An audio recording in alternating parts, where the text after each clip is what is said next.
Hey, I'm Sarah the gardener, and it's not the warmest, but it has been a lot colder this week. Oh my gosh. So the week before it was really warm and warmish, and then the temperatures plunged and there was snow in the south, none here though, and it was just cold. So spring is she's a tease and not to be trusted. So I did get some things done in the garden, mostly same, preparing the beds, getting them ready for the new growing season. But the most significant thing I did was get my potatoes in. So to do that, I had to chop down my lupin cover crop. It was the last cover crop to come down. And so this is what I did. It seems a shame to cut down the lupin cover crops, because it has such a lovely blue flower. Oh well.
See, this is the lupin.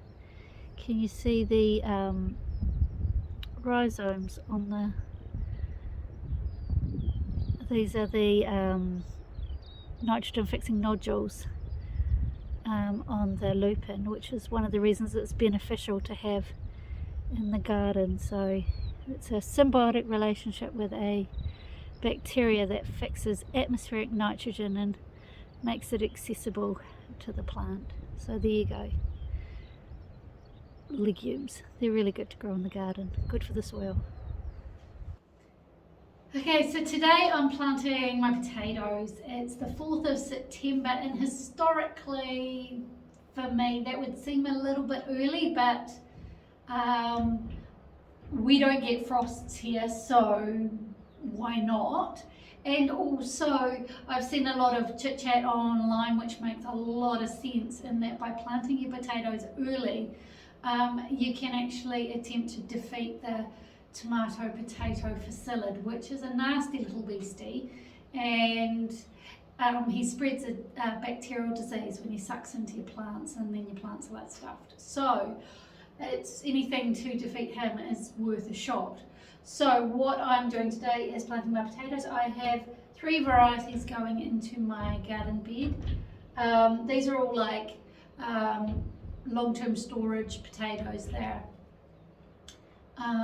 They've got the flowery texture of the later main crop kind of potatoes rather than the waxy of the new potatoes. I have some new potatoes I want to, so I've got some rocket, but I want to put that in containers so that it's, you know, like if we want fresh potatoes and we're out and about, we can just harvest them, take them with us and harvest them fresh. I'm a bit of a geek like that. So those, I just need more potting mix, so that's why I'm not doing those today. And they're short crop. I mean rocket, it's in the name. So there's no real hurry to get those in.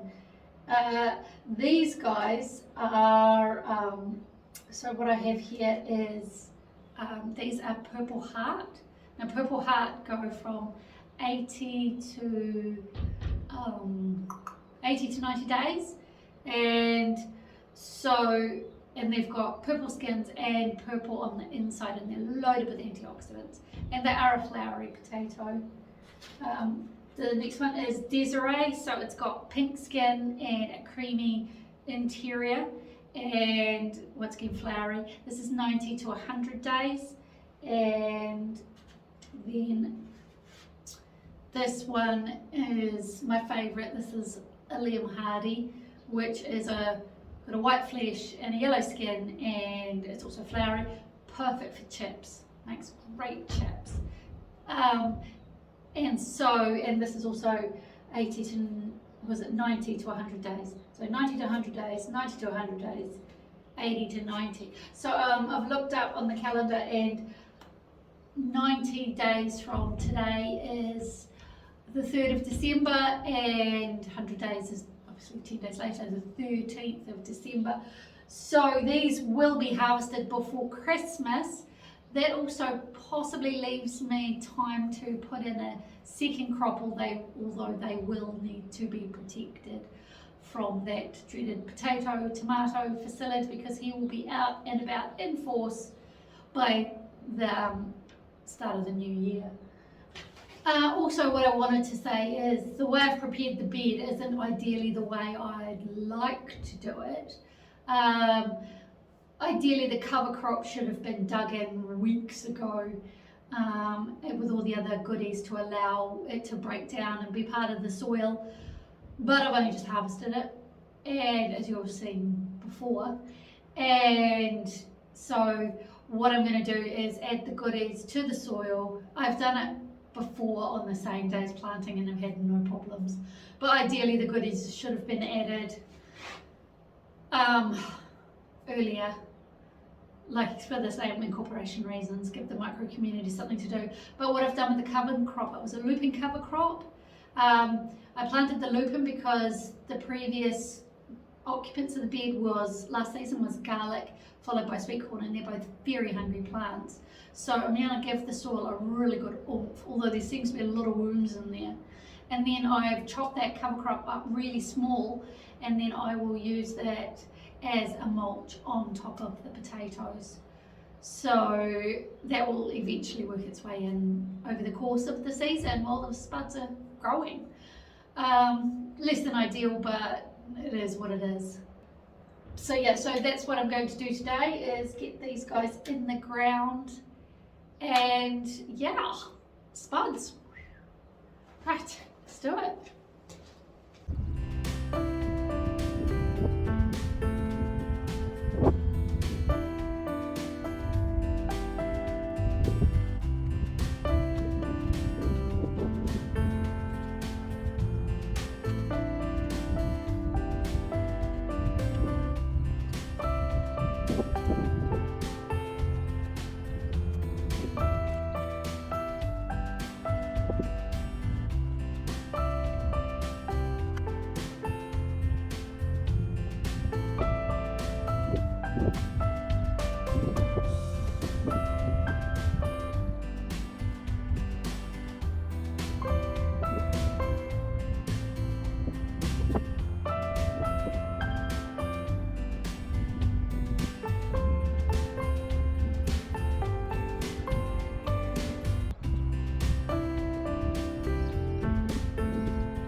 There they are, between 5 and 6 to a metre, probably a little bit tight, but there you go.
And labels.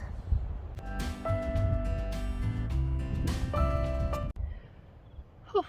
And that's the spuds done. It's not quite how I'd ideally like to do it, but I've sandwiched the potatoes between compost so that the blood and bone and the dynamic lifter aren't too rich for it as they break down. Yeah, and there's heaps of space between them to mount them up as they grow. Yeah, less than ideal, but they're in. Yay! Right, cup of tea. See you later. So that was a big day. I definitely earned that cup of tea, my goodness me. So, but we're marching on. The garden is probably more prepared than it ever has been. And I'm really excited to see where this season takes us, so long as it warms up from here and doesn't take a step backwards and get cold again, which it probably will. But so that's my second spring update for 2022, and I'm really excited to be sharing my garden with you. So come again soon, and thanks so much for watching. Take care. Bye bye.